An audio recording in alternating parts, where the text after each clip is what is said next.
Welcome to Bible Believers Fellowship and the ministry of KJVBibleBelievers.com and part 2 of this special two-part study titled The Pope is Antichrist. In part 1, we have already seen overwhelming proof from Scripture and the testimony of Bible believers throughout the centuries, and even from Roman Catholic bishops and the popes themselves, all proving that the Pope is Antichrist. In part 2, we will see additional evidence and discuss just how things might work out in these end times once the final Pope enters the scene and takes over the world church and state government predicted for destruction in Revelation chapter 17 and 18. So with that background, we invite you to join us for the conclusion of our study. This is part 2 of 2. The Pope is Antichrist.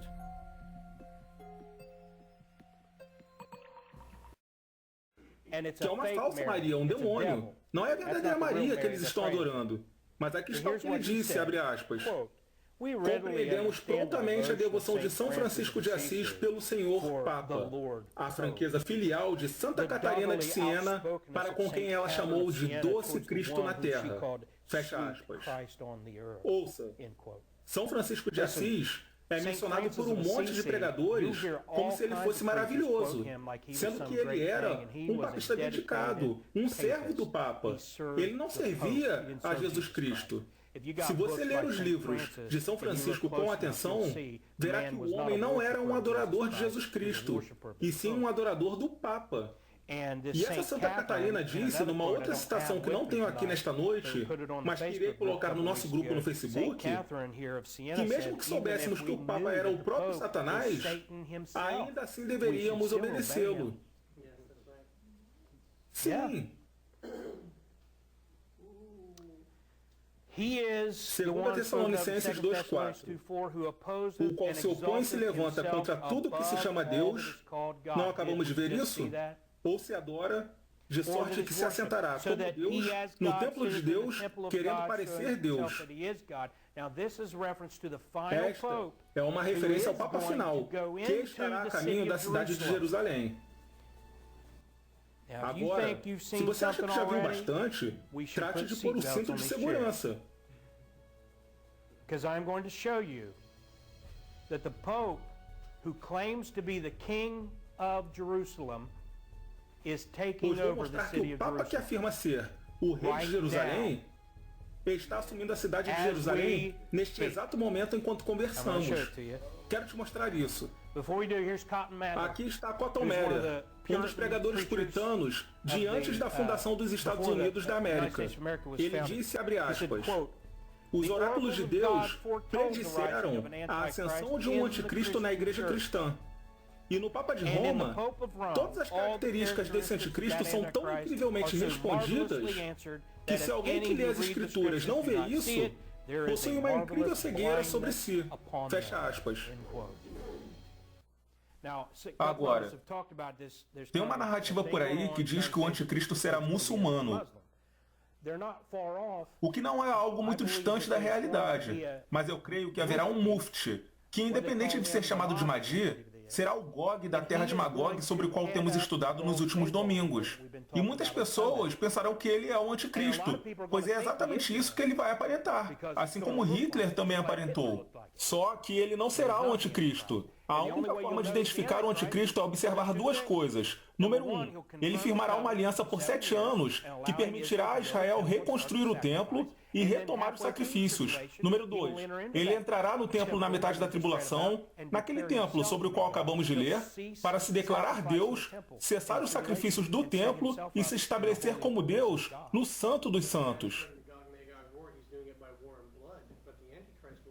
Sim. Ele usará um arco sem flecha. Vencerá pela lábia. Ao passo que Gog, o líder de Magog, já chegará matando. O anticristo será como Obama.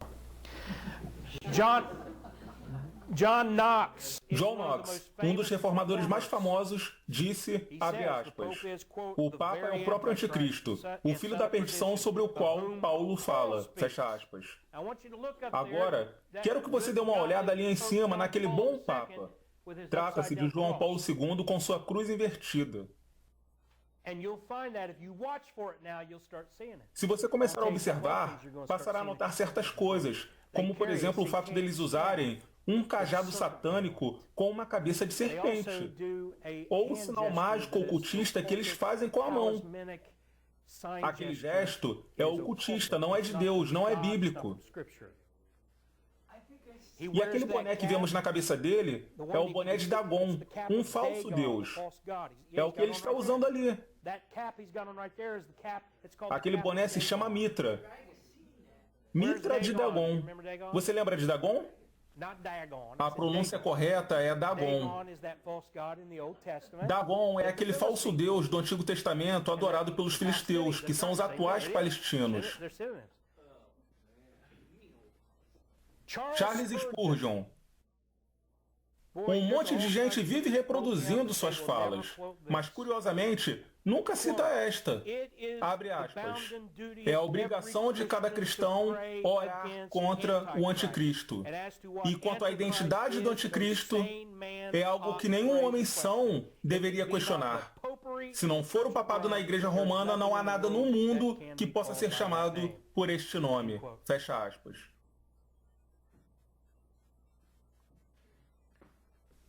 Meritíssimo, ainda não terminei de expor o caso. Apocalipse 17:3. O que vemos aqui? Assim, ele levou-me em espírito para o deserto, e eu vi uma mulher assentada sobre uma besta de cor escarlate. Sempre que você observar o Vaticano, verá aqueles que se vestem de escarlate. Todo o colégio de cardeais se veste de preto, roxo e escarlate. Cheia de nomes de blasfêmia, tendo 7 cabeças e 10 chifres. Estudaremos mais a fundo esta passagem numa outra oportunidade, mas eu quero que você note o seguinte. O Papa usa 7 nomes de blasfêmia. Santo Padre só é usado por Deus em João 17:11. Mesmo assim, o Papa o aplica a si mesmo. Pontifex Maximus é o título pagão para divindades, conforme vimos em nosso estudo sobre a Igreja de Pérgamo. Isso está ligado ao mistério da Babilônia, a Pérgamo e a Roma. Ele foi aplicado inicialmente a César, depois a Constantino e por fim ao Papa. Número 3. Ele é chamado de Pai Abençoado. Veja Mateus 23:9. É uma referência a Deus Pai. Número 4. Monsenhor, cujo significado é meu Senhor. Tomé chamou Jesus de Senhor meu e Deus meu. Número 5. Santo Reverendo. No Salmo 111:9 da King James, lemos que santo e reverendo é o seu nome. Número 6. Sua santidade. Veja o que Apocalipse 15:4 fala sobre isso. Vigário de Cristo. Já vimos a respeito, significa Cristo na Terra, e pode ser literalmente transliterado como Anticristo. 7 nomes de blasfêmia que todo Papa usa. Vejam agora o que John Wesley disse, abre aspas. Ele é, em sentido enfático, o homem do pecado. Aqui ele cita um título do Anticristo. Pois ele aumenta todos os tipos de pecado demasiadamente. E ele também é chamado de Filho da Perdição, outro título do Anticristo citado, por causar a morte de inúmeras multidões. Leia sobre isso no Livro dos Mártires, de John Fox, tanto de opositores quanto de seus seguidores. Ele é aquele que se exalta acima de tudo que se chama Deus ou que é adorado, reivindicando o poder maior, a honra maior, reivindicando as prerrogativas que pertencem somente a Deus. Fecha aspas. Quem diz isso é o fundador do metodismo, o fundador da Igreja Metodista Unida. Ele não conseguiria espaço para pregar nas igrejas de hoje, pois a Igreja Metodista apostatou bastante. Conhecemos metodistas que foram expulsos dela por pregarem a verdade literal das Escrituras. Até lésbicas são aceitas nessa igreja atualmente. Me dê um segundo para te mostrar algo que irá te chocar. Aperte o cinto de segurança. Isto é apenas a ponta do iceberg. Há coisas acontecendo no subterrâneo. Existem capelas no Vaticano onde realmente são realizadas missas negras e adoração satânica. Você está prestes a ver o que eles deixam escapar em público. Em alguns momentos da missa, o diácono papal invoca Lúcifer. É o que veremos agora. Esta foi a missa da Vigília Pascual do ano passado. Ele está cantando em latim, abre aspas, flamejante Lúcifer encontra a humanidade. Eu digo, ó Lúcifer, que nunca será derrotado. Cristo é seu filho que voltou do inferno, derramou sua luz pacífica, está vivo e reina no mundo sem fim. Fecha aspas. Apenas assista. Ele repete isso.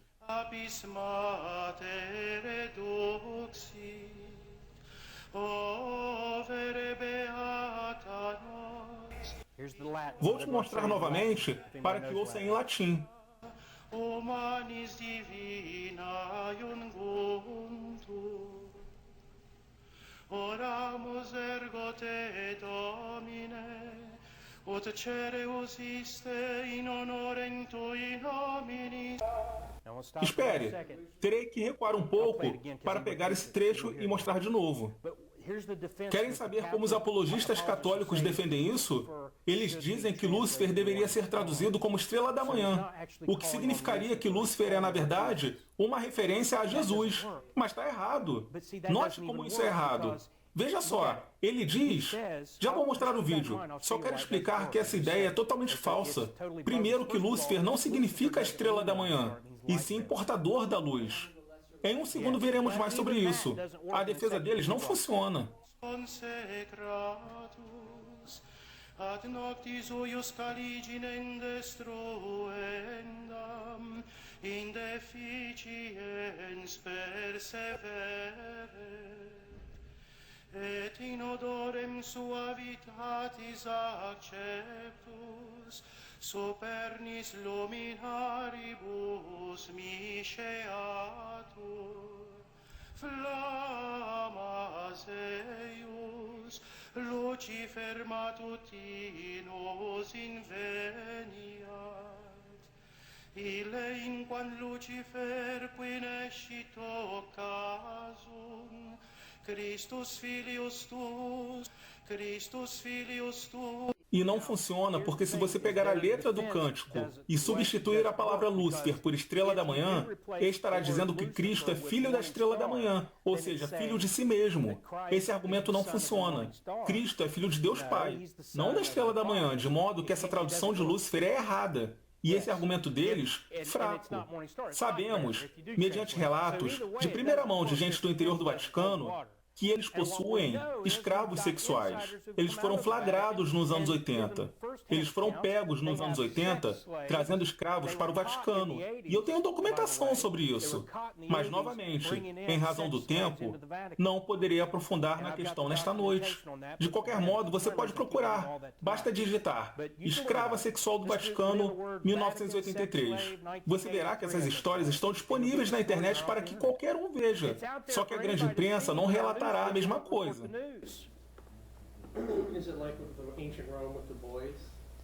Isso mesmo, homens e mulheres. Tratam-se de escravos sexuais masculinos e femininos que eles trazem para o Vaticano. Foram presos fazendo isso.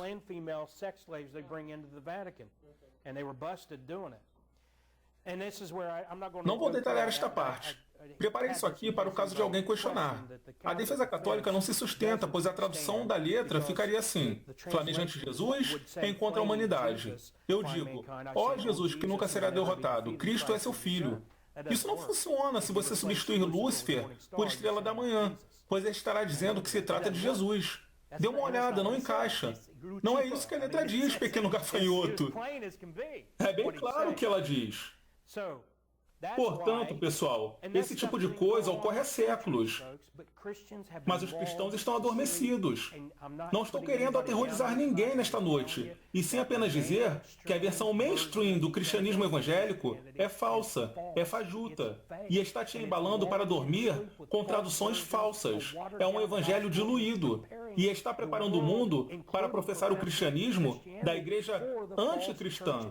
Estamos vendo o cenário montado. Aqueles que são verdadeiramente salvos sobem no arrebatamento, mas todos os que ficarem para trás já estão sendo preparados para receberem o anticristo. A maioria das músicas cantadas nas igrejas atualmente poderiam ser dedicadas ao anticristo. Olhe para essas canções de louvor e adoração dessas igrejas. Olhe para as letras delas. Não especificam nada sobre a singularidade de Cristo, sobre o fato dele ser o único caminho para o céu, dele ser o Deus manifestado em carne, de ter derramado o seu sangue. Aliás, você não encontra qualquer menção ao sangue de Cristo na maioria das músicas hoje. Você pode pegar qualquer música de louvor ou adoração e aplicá-la ao anticristo, ao seu gato, ou mesmo ao seu cachorro, caso você seja alérgico a gatos. Thomas Cranmer foi um reformador anglicano que disse, abre aspas, de onde segue Roma, para ser o assento do anticristo, e o Papa, para ser o próprio anticristo.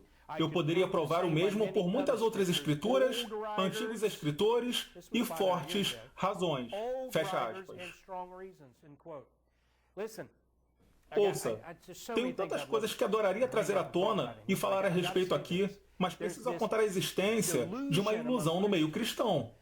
Dizem por aí que podemos conhecer a doutrina da igreja primitiva lendo os pais da igreja. Já ouviram isso? É mentira. O Papa e a Inquisição passaram décadas destruindo tudo que contradizia sua doutrina. E a única coisa que restou são os escritos que coincidem com a doutrina deles. Compreende o que estou dizendo? Eles limaram do mundo o que foi produzido de melhor por crentes bíblicos como nós que viveram na igreja primitiva, enquanto deixaram apenas as obras de gente como Justino Mártir, que apoiou a teologia da substituição, onde a igreja é o verdadeiro Israel. Deixaram os escritos de Inácio, que declarou que o bispo tinha que ser superior a todos os cristãos. Deixaram os escritos de Tertuliano, e a única razão para isso é o bom trabalho que ele fez ao explicar a Trindade. A Igreja Católica ensina algumas coisas corretas, e essa é uma delas, mas quando você vê a forma como ensinam, vai embora rapidinho. Enfim, são muitas coisas a serem ditas, mas não quero que você se perca aqui. Apocalipse 17:9. Veja isso, leia comigo. E aqui está a mente que tem sabedoria. As 7 cabeças são 7 montanhas sobre as quais a mulher está assentada. Vimos essas 7 cabeças anteriormente no versículo 3, e falaremos mais sobre ele depois. Vamos focar agora no que João disse sobre as 7 cabeças serem 7 montanhas. Vemos aqui que são 7 montanhas, sendo que Roma sempre foi conhecida como a cidade das 7 colinas. Aqui estão elas devidamente nomeadas. Em qualquer época que você pegar um livro de história ou algum material que fale sobre a cidade das 7 colinas, verá que se trata de Roma. Como alguns podem interpretar Apocalipse 17 e 18 como Nova York, Dubai ou seja lá o que for? Basta admitir que a localização é numa cidade de 7 colinas e, bingo, você encontrará. Não vou ler todos esses nomes, mas eles estão disponíveis sempre que você quiser pesquisar. Roma é a cidade das 7 colinas. Roger Williams é considerado o primeiro pregador batista na América pela maioria dos historiadores. Embora Rhode Island fosse um lugar de liberdade religiosa, Roger Williams alertou as pessoas que para termos liberdade de consciência, é melhor ficarmos de olho no Papa. Ele disse, abre aspas, o pretenso vigário de Cristo na terra, que se assenta como Deus sobre o templo de Deus, exaltando-se não só sobre tudo que se chama Deus, mas também sobre as almas e as consciências de todos os seus vassalos, sim, sobre o Espírito de Cristo, sobre o Espírito Santo, sim, até o próprio Deus, falando contra o Deus do céu, pensando em mudar os tempos e as leis, porém ele é o filho da perdição. 2 Tessalonicenses 2. Fecha aspas. Todos os nossos antepassados cristãos crentes bíblicos compreendiam isso, a despeito das igrejas dos últimos dias estarem adormecidas. Em Daniel 8:25 lemos: "E pelo seu entendimento também fará prosperar o engano na sua mão." Isso pode ser bruxaria, maçonaria, guarde isso. "E ele se engrandecerá em seu coração, e pela paz destruirá muitos." Note que ele destruirá muitos, não pela guerra, mas pela paz. "Ele também se levantará contra o príncipe dos príncipes." Ele se levantará contra Jesus Cristo, pois será anticristo, aquilo que o Papa é. "Mas ele será quebrado sem o uso de mão." Isso acontece porque no fim da tribulação, Jesus o destrói com o sopro de sua boca. É assim que termina. Deixe-me mostrar agora esta notícia da revista Time. Cidade do Vaticano. Papa conquista Jerusalém? Sim.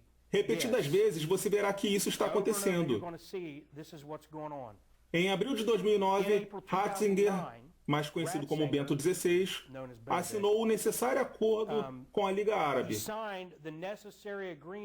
No dia 12 de maio de 2009, o Papa caminhou no Monte do Templo junto ao grande mufti de Jerusalém e entrou na cúpula da rocha. Nenhum Papa jamais havia feito isso antes. Eles chegaram ao novo acordo e agora quase todos os católicos têm permissão para entrar livremente nas mesquitas muçulmanas. São chamados de Crislã. Eles estão reunindo o catolicismo romano, o islamismo e todas as outras religiões do mundo sob o Papa naquela foto. Isso ocorreu na semana passada. Veja bem, nós apoiamos Israel, apoiamos os judeus, mas também sabemos que eles irão vender suas almas para o diabo. Daniel 9:27 diz que eles farão um acordo com a morte e o inferno, pois aceitarão firmar uma aliança com o anticristo. E eles já estão integrados. Acabam de fazer um acordo histórico. E a manchete diz que Israel parece ter vendido Jerusalém ao Vaticano. Não é brincadeira. Acordos históricos foram redigidos entre Israel e o Vaticano. As autoridades israelenses concederam ao Papa um assento oficial na sala onde se acredita ter ocorrido a última ceia no Monte Sião, em Jerusalém, e onde os reis Davi e Salomão, segundo alguns pesquisadores, estão enterrados. As obras em andamento na região servem basicamente para dar ao Papa o controle de Jerusalém. E ele não será chamado rei de Jerusalém à toa. Ele firmará a aliança, o acordo. Por isso se sentará em Jerusalém como rei de Jerusalém. Aqui vemos a Confissão Batista de 1689, capítulo 26. Isso é o que todos os batistas aprenderam. Porém, hoje está realmente difícil encontrar esses batistas. Abre aspas. Nem pode o Papa de Roma... Isso está em sua declaração de fé? Nem pode o Papa de Roma, em qualquer sentido, ser cabeça. Cabeça da igreja, no caso.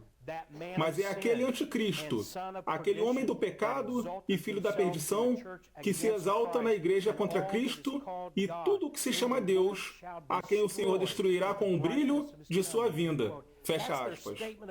Esta ainda é nossa declaração de fé pessoal, só que nem todos os batistas usam isso. Mas é no que todos os batistas acreditavam em 1689. Todos eles assinaram esta confissão. Lembre-se de que Daniel 12:21 disse que em seu lugar se levantará uma pessoa vil, a quem eles não darão a honra do reino. Porém ele virá pacificamente e obterá o reino através de adulações. É exatamente isso que o Papa está fazendo. O Papa João Paulo II e o Ratzinger têm trabalhado no espírito do anticristo fazendo isso. Vamos fechar agora, já estou quase acabando. Mas aqui está o cenário que vejo se desenhando. Vemos aqui a Torre de Babel, é onde tudo começou.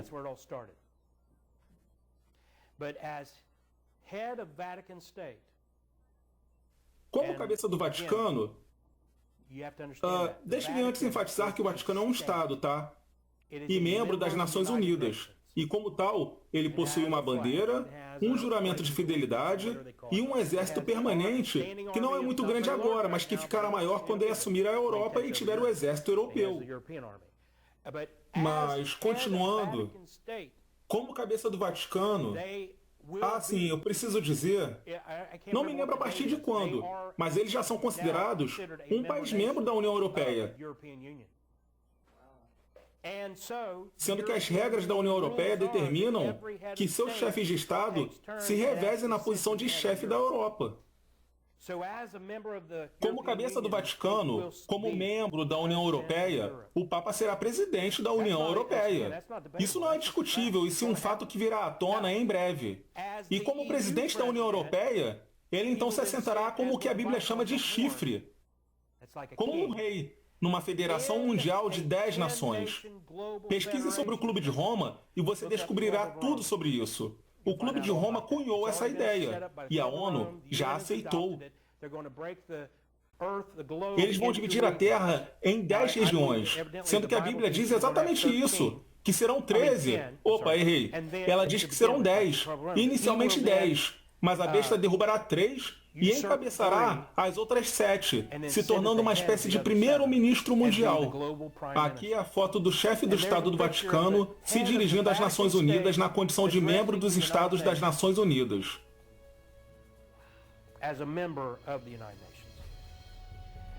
And I have just given you a beginner's course. Enfim, acabamos de dar a vocês um curso para iniciantes que poderia tranquilamente durar mais alguns dias. Tudo que estou dizendo é, observe o Papa atual e a nomeação do próximo. Não compre qualquer ideia por aí. Acredite na Bíblia. Este pode ser o último Papa. Cada Papa pode ser o último. Não sabemos nem saberemos quando for o último, pois seremos arrebatados para somente em seguida a aliança ser firmada. O que devemos fazer é observar o que está acontecendo e ver que o palco está sendo montado. Isso deve aumentar o seu fogo, te animar com o fato de você estar vivendo tão perto do fim. Embora ainda possamos ter bastante estrada pela frente, sem dúvida parecemos perto do fim. Eu canso de falar que, quando chega setembro ou outubro e começamos a ver as decorações de Natal aparecendo, sabemos que o Dia de Ações de Graça está chegando. Amém? Você entende que é a mesma coisa com o arrebatamento? Não há data para o arrebatamento, ou mesmo sinais para o arrebatamento. Contudo, temos sinais para a segunda vinda, de modo que, vendo os sinais da segunda vinda, podemos saber que o arrebatamento está perto. É neste ponto que estamos agora. É o que estamos fazendo nesta noite. Visit our website at kjvbiblebelievers.com, where you can find a wealth of MP3 audio message downloads, along with additional videos, articles, and links. This message is brought to you by Bible Believers Fellowship, P.O. Box 662, Worthington, Ohio 43085. I am Greg Miller. Thank you for listening.